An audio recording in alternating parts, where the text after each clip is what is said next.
जुबैदा एक Hindi drama film है। ये कहानी जुबैदा की है, जिसकी जिंदगी खुदगर्जी और बेफिक्री में खत्म हो गई। समझना मुश्किल था कि उसे अपनी जिंदगी से क्या चाहिए। 80 का दशक है। एक फिल्म जर्नलिस्ट रियाज मसूद एक गुमनाम अदाकारा जुबैदा पर स्टोरी लिख रहा है। 28 साल पहले मर चुकी एक गुमनाम एक्ट्रेस से जुड़ी कोई भी स्टोरी खोजना बड़ा मशक्कत का काम है। फिल्म आर्काइव छानने के बाद भी उसे जुबैदा से जुड़ा कोई भी रील नहीं मिल सका। जुपिटर फिल्म स्टूडियो, जिसमें कभी जुबैदा के आइटम सॉन्ग की रिकॉर्डिंग हुई थी, अब बंद हो चुकी है। इस स्टूडियो की जगह अब एक बिल्डर का ऑफिस है। यहाँ गार्ड ने बताया कि पास में एक बूढ़ा डांस मास्टर हीरालाल रहता है। वो जरूर कुछ जानता होगा। फिर रियाज उसे ढूंढते हुए उसके घर पहुंच गया। जब उसने हीरालाल से जुबैदा के बारे में पूछा तो उसकी आंखों में चमक आ गई। बताया कि वो एक कमाल की एक्ट्रेस बन सकती थी। जब वो स्कूल में थी तो स्टूडियो में अक्सर आया करती थी। उसके साथ डांस की प्रैक्टिस करती थी। उसका बाप सुलेमान सेठ जुपिटर स्टूडियो का मालिक था। आला दर्जे का संकी खड़ूस बुढ़ा था। उस समय की एक एक्ट्रेस रोज के साथ उसका चक्कर भी था। फिर एक दिन सुलेमान ने ये स्टूडियो नंदलाल नाम के एक सेठ को बेच दिया। नंदलाल उस समय एक फिल्म बंजारन लड़की बना रहा था। जुबैदा बेहतरीन डांसर थी, इसलिए उसने जुबैदा को इस फिल्म में आइटम नंबर का लीड दिया। पर जब यह बात सुलेमान सेठ को पता चली तो वो बौखला गया। रिवाल्वर लेकर स्टूडियो पहुंच गया। उसे स्टूडियो में देखकर नंदलाल की हवा टाइट हो गई। रोज ने पहले ही कहा था कि जुबैदा को फिल्म में डांस कराने से पहले उसे सुलेमान से बात कर लेनी चाहिए थी, लेकिन उसे लगा था कि वो सुलेमान को मैनेज कर लेगा। जुबैदा में टैलेंट है, उसे एक मौका तो मिलना ही चाहिए। पर सुलेमान ने बंदूक लहराकर वहां एक बड़ा तमाशा खड़ा कर दिया। फिर जुबैदा को वहां से जबरदस्ती ले गया। इधर जब रियाज ने हीरालाल को बताया कि उसे उस जिप्सी डांस वाले रील की तलाश है जिसमें जुबैदा लीड डांसर थी, वो उस पर आर्टिकल लिखना चाहता है, तो हीरालाल ने उसे रोज डेवनपोर्ट से मिलने को कहा। वही पुरानी एक्ट्रेस जो कभी जुबैदा के पिता का लव इंटरेस्ट थी। फयाजी बेगम सुलेमान सेठ की पत्नी है, पर उसके सामने ही सुलेमान रोज के साथ चक्कर चलाता है। सुलेमान सेठ बड़ा अजीबो गरीब आदमी था। अफेयर तो फिल्म अदाकारा रोज के साथ था, जो पर्दे पर डांस करती है, अदायगी करती है। इससे उसे कोई तकलीफ नहीं है। पर जब बेटी जुबैदा को फिल्म में काम करने का मन करता है तो उसे ये जरा भी बर्दाश्त नहीं होता है, जैसे फिल्म एक्ट्रेस कोई वैश्या हो। एक शाम सुलेमान ने घर में पार्टी रखी। मौका था कि उसका दोस्त साजिद मसूद पाकिस्तान से वापस आया है। जब इस पार्टी में जुबैदा डांस करने लगी तो उसने गुस्से में म्यूजिक बंद कर दिया। एक अजीब दलील दी कि कुंवारी लड़कियां डांस नहीं कर सकती है।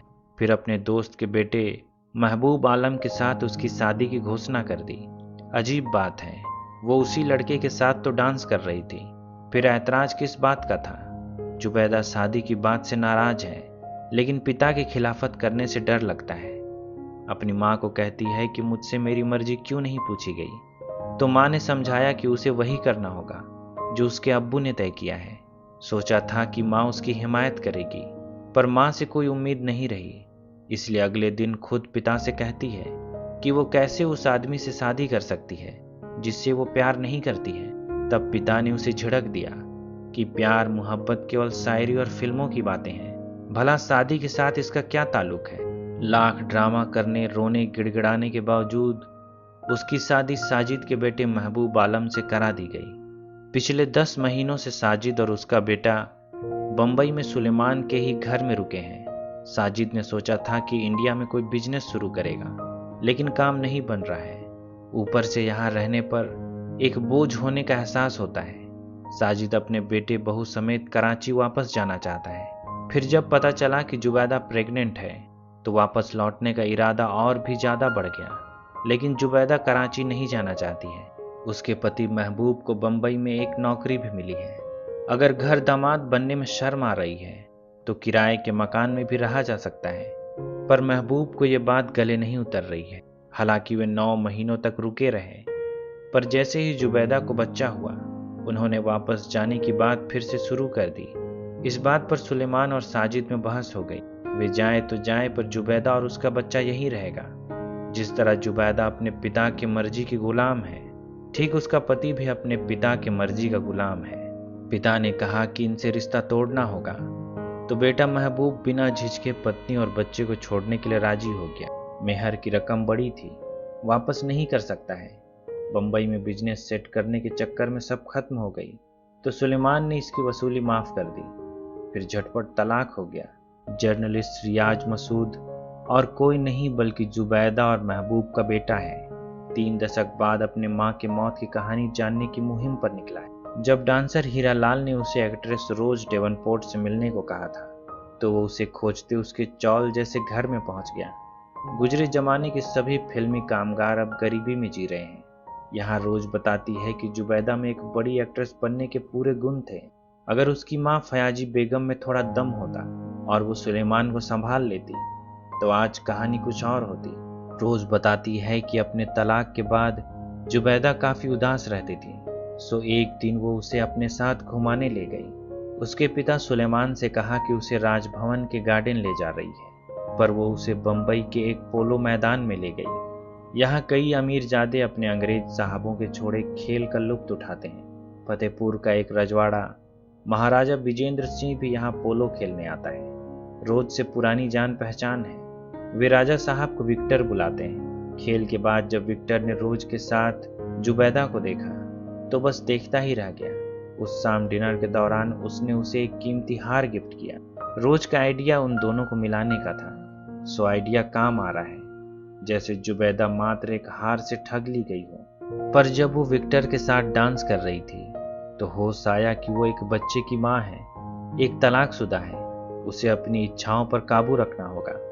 आखिर में बच्चे का भविष्य भी तो उसी से जुड़ा है। पर राजा साहब से दूर रहना भी मुमकिन नहीं है। उसका रुआ भी ऐसा है। फिर बहाने से दोनों मिलने लगे। आजकल राजा साहब उसके घर में गुलदस्ते भेजता है। एक दिन फयाजी बेगम ने उसके खत पढ़ लिए। फिर ऐतराज जताया कि अगर अब्बू को मालूम हो गया तो ना जाने क्या होगा। क्या पता रजवाड़ा केवल उससे दिल बहला रहा हो। उसके अब्बू तो उसके लिए एक अच्छा रिश्ता खोज रहे हैं, पर इतनी दलील काम नहीं आई। इस बार बेटी के आंसुओं के सामने पिघल गई। जब विक्टर से मिली तो कहा कि जुबैदा के पिता ने उसके लिए एक रिश्ता ढूंढा है। लड़का भी हमारे मजहबी नजरिए से ज्यादा मुनासिब है। पर राजा साहब ने जवाब दिया कि क्या मजहबी रिश्ते से ज्यादा मुनासिब दिल का रिश्ता नहीं है। फयाजी बेगम को डर था कि कहीं विक्टर कोई अयास तो नहीं है, केवल दिल बहलाने के लिए उसकी बेटी को फांस रहा है। पर राजा साहब का कोई हरम नहीं है। हाँ, बचपन में एक शादी हो चुकी है। शादी क्या, एक राजनीतिक समझौता था। अब जुबैदा की भी तो एक शादी हो चुकी है। भला किस बात का ऐतराज होगा। सामने वाला भी तो कोई मामूली आदमी नहीं है। मुसलमान नहीं तो क्या हुआ, एक रसूख वाला रजवाड़ा है। बात इस बात पर रुकी कि जुबैदा का बेटा कहाँ रहेगा। फयाजी का कहना है कि रियाज उनके साथ रहेगा। अगर ये शर्त कबूल है तो दोनों शादी कर सकते हैं। इस शर्त से जुबैदा को तकलीफ होनी चाहिए थी, शायद थोड़ी हुई भी, पर उसने तुरंत ही अपने 2 साल के बेटे को भुला दिया। आखिरकार इस फैसले से वो अपने पिता की हुकूमत से बाहर निकल पाई। राजा साहब से मिलने की कुछ ही दिन बाद वे दोनों फतेहपुर में थे। इधर रियाज को भी अपनी नानी से बहुत सी बातें पता चली। जब जुबैदा फतेहपुर में थी तो डायरी लिखती थी, जो फिलहाल फयाजी बेगम के पास ही है, पर उसने अपने पोते से अब तक इसे छुपाए रखा था। लेकिन अब रियाज पर जैसे अपनी माँ के इतिहास को जानने का भूत सवार हो गया है। वो रात में चोर की तरह नानी की अलमारी में ताका झांकी करता है। आखिरकार तंग आकर उसने उसे जुबैदा की सारी डायरी सौंप दी। डायरी से पता चला कि जुबैदा फतेहपुर में बड़ी खुश थी। एक बड़ी हवेली, शान से घूमना फिरना, प्राइवेट प्लेन में उड़ना, ये सब उसे बड़ा भा रहा था। यहाँ उसकी और विक्टर की शादी की रस्म अदायगी भी हुई। अब वो उसकी कानूनी पत्नी है। हवेली में जुबैदा का नाम बदलकर रानी मीनाक्षी देवी रख दिया गया। विक्टर की पहली पत्नी मंदिरा ने उसका स्वागत किया, महल के रीति रिवाज समझाए, कपड़े पहनने का ढंग, पेश आने का तरीका सिखाया। यहाँ तो उसके पिता के घर से भी ज्यादा पाबंदी है, पर रानी साहिबा बनना है तो ये सब सहना होगा। फिर विजेंद्र ने उसकी मुलाकात अपने छोटे भाई उदय सिंह से कराई। बड़ा मस्खरा है, अक्सर मजाक मजाक में हद से थोड़ा आगे बढ़ जाता है। शुरू शुरू में जुबैदा को अपने बेटे की कभी कभार याद आ जाया करती थी, लेकिन हीरे और सोने की चमक और बड़ी रानी से जलन ने उसे सब भुला दिया। एक दिन जब विक्टर ने मंदिरा के जन्मदिन पर उसके लिए तोहफा खरीदा तो किसी 5 साल के बच्चे की तरह वो भी जिद करने लगी। अब बचपने को ठगना भी आसान होता है, सो विक्टर ने उसे आसानी से बहला लिया। 6 महीने में जुबैदा ने अपने बच्चे को केवल एक ही दफे याद किया था, पर विक्टर ने वादा किया था कि उसे बच्चे से मिलवाएगा। सो एक दिन जब वो हार कर रट लगाई थी, उसने उसे सरप्राइज दिया। आज उसने जुबैदा की माँ को अपने यहाँ बुलाया है। रियाज उसे पहचानता भी नहीं है, अपनी नानी को ही अपनी माँ समझता है। तब जुबैदा की गोद में केवल रोता रहा, जैसे वो कोई अनजान है। इधर रियाज अपनी माँ के बारे में और जानकारी जुटाने फतेहपुर आ गया। उसने बड़ी महारानी मंदिरा देवी को पहले ही इन्फॉर्म कर दिया था कि वो जुबैदा का बेटा है और उस पर आर्टिकल लिख रहा है। अब तो राजों महाराजों का दौर खत्म हो चुका है। गरीबी में सारे रजवाड़ों ने अपने महल को होटल में बदल दिया है, नहीं तो इसका मेंटेनेंस करना भी मुश्किल हो जाता। जब रियाज यहाँ आया तो उसकी बड़ी खातिर हुई, इसलिए नहीं कि वो जुबैदा का बेटा है। मंदिरा के अलावे किसी को मालूम नहीं है कि वो जुबैदा का बेटा है। उसकी आवाभगत इसलिए हो रही है कि वो बड़ी महारानी का मेहमान है। गिरिवर सिंह कभी राजा साहब का महामंत्री हुआ करता था। अब सत्ता ऐसी बदली है कि रजवाड़े होटल के मालिक और महामंत्री मैनेजर हो गए हैं। रियाज उसी कमरे में रुका है जो कभी उसकी माँ जुबैदा का कमरा था। इसे अब बसंती महल कहा जाता है। यहाँ ढेरों तस्वीरें हैं, लेकिन उसकी माँ जुबैदा से जुड़ी कोई भी याद यहाँ मौजूद नहीं है। दीवार पर उसकी एक भी तस्वीर नहीं है। जब रियाज ने गिरिवर सिंह से जुबैदा के बारे में पूछा तो गिरिवर के मुंह से उसके लिए एक भी अच्छा शब्द नहीं निकला। ऊपर से कहा कि यहाँ किसी से उसके बारे में जिक्र भी ना करें। उसी के चक्कर में तो राजा साहब स्वर्ग सिधार गए। पर जब मंदिरा देवी से मुलाकात हुई तो उसने देखा कि जुबैदा के बारे में उसके ख्याल औरों से अलग है। जुबैदा में बड़ा बचपना था। एक बार उसने पूछा था कि क्या उसे उससे जलन नहीं होती। अगर वो उसकी जगह होती तो उसकी आंखें नोच लेती। विक्टर और मंदिरा की उम्र में फर्क है। मंदिरा उम्र में उससे बड़ी है। जुबैदा के साथ शादी होने के बाद भी उन दोनों में अब भी लगाव है। ये बात जुबैदा को थोड़ी खलती है। महल में एक पूजा का कार्यक्रम रखा गया है। यहाँ कुछ औरतें नाच रही हैं। जुबैदा से उन्हें नाचते हुए नहीं देखा जा रहा। अचानक वो भी उनके संग नाचने लगी। रानियां ऐसा नहीं करती हैं। बाहर वालों के सामने नाचना भला शोभा देता है। वे पूरे सूबे में इस बात पर खुसर फुसर करेंगी। रानियों की दोहरी जिंदगी होती है, एक अधिकार का तो एक कर्तव्य का। एक के बिना दूसरा अधूरा है। जुबैदा को इन पाबंदियों में घुटन होती है। हालांकि उसके लिए ये पाबंदियां कोई नई चीज नहीं है। बचपन से उसके पिता ने उसे खूंटे से बांध कर पाला है। इसी से छूटने के लिए तो वो अपने बच्चे तक को छोड़कर यहाँ आ गई। पर यहाँ भी पाबंदियों का पट्टा गले में फांसी की तरह कस दिया गया। वो पूजा छोड़कर वहां से चली आई। यहाँ विक्टर भी उसे समझाता है कि ये रिवाज असल में महल के तहजीब का हिस्सा है। उसे अच्छा लगे या बुरा उसे मानना पड़ेगा। जुबैदा बौद्धिक रूप से उतनी सबल नहीं है जितनी कि मंदिरा है। महल से लेकर राजनीति के मसले भी उसे ज्यादा समझ आते हैं। जहाँ जुबैदा केवल ये चाहती है कि विक्टर काम काज छोड़कर पूरा समय उसके साथ बिताए, वहीं मंदिरा नई लोकतांत्रिक व्यवस्था में हिस्सेदारी की हिमायती है। अगर अब भी राजा साहब बने रहना है तो राजनीति में आना ही पड़ेगा।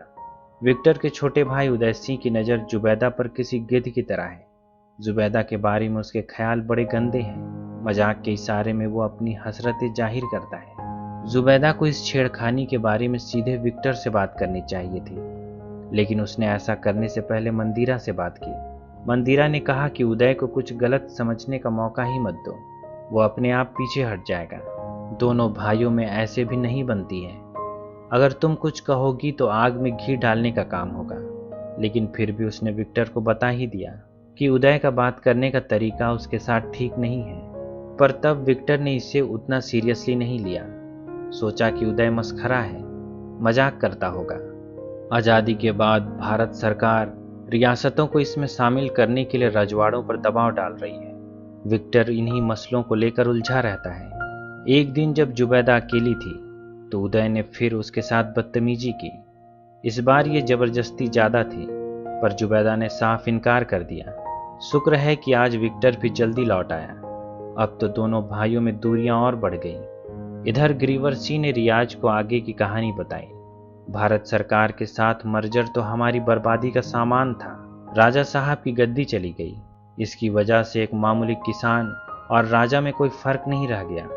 फिर भी राजा साहब यूनियन सरकार में शामिल होकर चुनाव लड़ने के लिए तैयार हो गए, पर दूसरे रजवाड़े आसानी से हार मानने वाले नहीं थे। सबने मिलकर एक बैठक की कि यूनियन सरकार के खिलाफ मिलकर युद्ध लड़ेंगे, पर विक्टर को लगता है कि मुकाबले की बात बेकार की सोच है। अब और तब में बड़ा फर्क है।